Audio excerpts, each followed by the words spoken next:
Info terupdate siang ini tanggal 2 Juli tahun 2025. Informasi bantuan sosial ini akan cair Juli tahun 2025. Berikut ini informasinya, semua KPM wajib mengetahuinya, semoga bermanfaat. Assalamualaikum warahmatullahi wabarakatuh. Berjumpa lagi di channel TV-ku ini. Apa kabar semuanya? Semoga selalu sehat, dilancarkan rezekinya, dimudahkan segala urusannya, amin ya robbal alamin. Nah, pada kesempatan kali ini saya akan berbagi informasi terbaru terkait bansos yang akan cair di bulan Juli tahun 2025. Nah, seperti apa informasinya? Simak videonya sampai selesai agar tidak gagal dalam menyerap informasinya. Namun sebelum ke informasinya, dimohon dukungannya untuk channel ini dengan cara subscribe, like, share jika dirasa bermanfaat, dan bagi yang subscribe, like, komen, semoga selalu diberikan kesehatan dan menjadi orang sukses di masa depan, amin. Oke, langsung saja ke informasinya. Semua KPM wajib mengetahuinya. Pemerintah akan terus menyalurkan program bantuan sosial, bansos, untuk mendukung kesejahteraan masyarakat terutama kelompok yang kurang mampu. Memasuki bulan Juli tahun 2025, setidaknya akan ada 11 bansos yang siap disalurkan oleh pemerintah kepada masyarakat yang berhak menerimanya. Penyaluran bansos ini ditujukan untuk meringankan beban ekonomi keluarga penerima manfaat (KPM) di seluruh Indonesia. Masyarakat yang berhak menerima bantuan adalah mereka yang terdaftar dalam Data Tunggal Sosial dan Ekonomi Nasional (DTSEN), yang selanjutnya dikelompokkan sebagai KPM. Program-program ini tidak hanya mencakup bantuan rutin, reguler, seperti program Keluarga Harapan, PKH, dan Kartu Sembako atau Bantuan Pangan Non-Tunai, BPNT, tetapi ada juga program stimulus ekonomi dan dukungan khusus bagi sektor tertentu untuk meningkatkan daya beli masyarakat serta meningkatkan ekonomi kuartal 2 2025. Bulan Juli tahun 2025 menjadi momentum penting, karena pemerintah tidak hanya melanjutkan program bansos yang sudah berjalan saja, akan tetapi juga mengalokasikan bantuan baru dan perluasan cakupan, sebagai berikut rinciannya. 1. Bantuan subsidi upah, BSU, untuk guru honorer. Seiring dengan dimulainya tahun ajaran baru 2025/2026 di bulan Juli, pemerintah akan menyalurkan bantuan subsidi upah, BSU, bagi guru honorer atau non-ASN. Setiap guru yang memenuhi kriteria diperkirakan akan menerima antara Rp300.000 hingga Rp500.000 per bulan.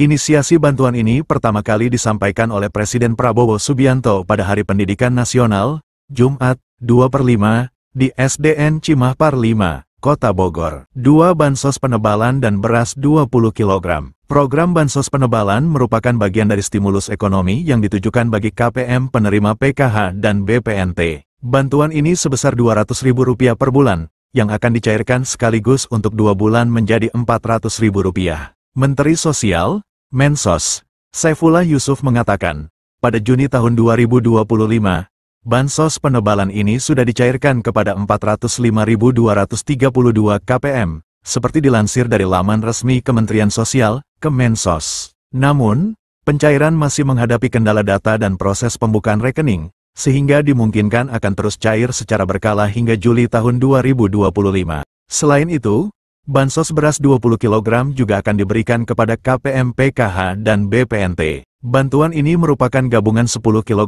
beras untuk bulan Juni dan 10 kg untuk bulan Juli tahun 2025, yang dicairkan sekaligus. 3. Program Keluarga Harapan, PKH. Pencairan PKH pada Juli tahun 2025 akan memasuki tahap ketiga yang berlangsung hingga September. Menariknya, Kemensos telah menambahkan komponen PKH baru bagi korban pelanggaran hak asasi manusia, HAM, berat beserta keluarganya. Penambahan ini sesuai dengan instruksi Presiden No. 2 tahun 2023 tentang pelaksanaan rekomendasi penyelesaian non-yudisial pelanggaran hak asasi manusia, HAM, yang berat. 4. Bantuan pangan non-tunai, BPNT. Pemerintah juga akan menyalurkan BPNT senilai Rp200.000 per bulan melalui Kartu Sembako. Proses pencairan BPNT seringkali disatukan dengan PKH, tetapi ini bergantung pada distribusi di masing-masing daerah. 5. Penerima bantuan iuran jaminan kesehatan, PBIJK. Pemerintah turut memberikan bantuan kepada penerima bantuan iuran jaminan kesehatan,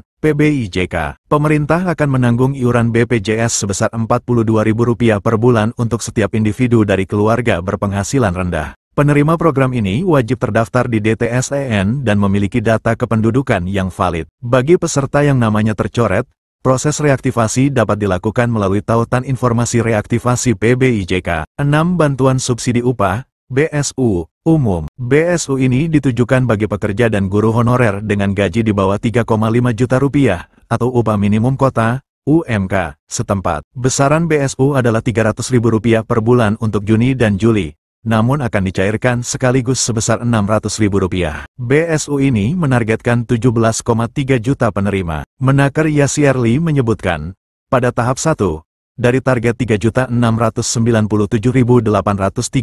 penerima, baru 2.450.068 orang yang telah menerima pencairan. Di tahap 1 masih ada 1.247.768 yang belum menerima pencairan BSU, kata Menteri Ketenagakerjaan, Menaker Yasierli. Setelah tahap 1 tuntas, pemerintah akan memproses pencairan BSU tahap 2. 7 diskon transportasi dan tarif tol. Sebagai bagian dari paket stimulus ekonomi untuk momen liburan sekolah, awal Juni hingga pertengahan Juli tahun 2025, pemerintah memberikan diskon tiket kereta api sebesar 30%, diskon tiket pesawat berupa PPNDTP sebesar 6%, diskon tiket angkutan laut sebesar 50%, diskon tarif tol sebesar 2% yang menyasar 110 juta pengendara, dengan skema serupa liburan Natal, Tahun Baru, dan Lebaran Idul Fitri. Pemerintah memperpanjang diskon iuran jaminan kecelakaan kerja, JKK, sebesar 50% bagi pekerja sektor padat karya. Program ini berlaku selama 6 bulan, dari Februari hingga Juli tahun 2025. Kebijakan ini tidak mengurangi hak buruh, melainkan bertujuan meringankan beban pengusaha atau pemberi kerja. Sesuai dengan peraturan pemerintah, PP, Nomor 7 Tahun 2025 tentang penyesuaian iuran jaminan kecelakaan kerja bagi perusahaan industri padat karya tertentu tahun 2025. 9. Bantuan makan bergizi gratis, MBG. Program Makan Bergizi Gratis, MBG, inisiasi Presiden Prabowo yang dimulai Januari tahun 2025, sempat dihentikan sementara selama masa puasa dan libur Lebaran 2025. Program ini akan kembali berjalan setelah siswa kembali masuk sekolah sejak April tahun 2025. Dengan langkah-langkah berikut ini. 1. Akses situs web https://cekbansos.kemensos.go.id. 2. Lengkapi data yang diminta, mulai dari nama provinsi, kabupaten, kota, kecamatan, hingga desa. 3. Masukkan nama penerima manfaat, PM, sesuai dengan kartu tanda penduduk, KTP, Anda. 4. Ketikkan 4 huruf kode yang tertera dalam kotak kode, tanpa spasi. Jika kode tidak jelas, klik ikon refresh untuk mendapatkan kode baru. 5. Klik tombol cari data. Sistem akan menampilkan hasil pencarian, memberitahukan apakah nama yang Anda masukkan terdaftar sebagai penerima bansos atau tidak. Nah, itu dia informasinya yang dapat saya sampaikan. Semoga bermanfaat bagi semua KPM. Mohon maaf jika ada salah kata. Wassalamualaikum warahmatullahi wabarakatuh.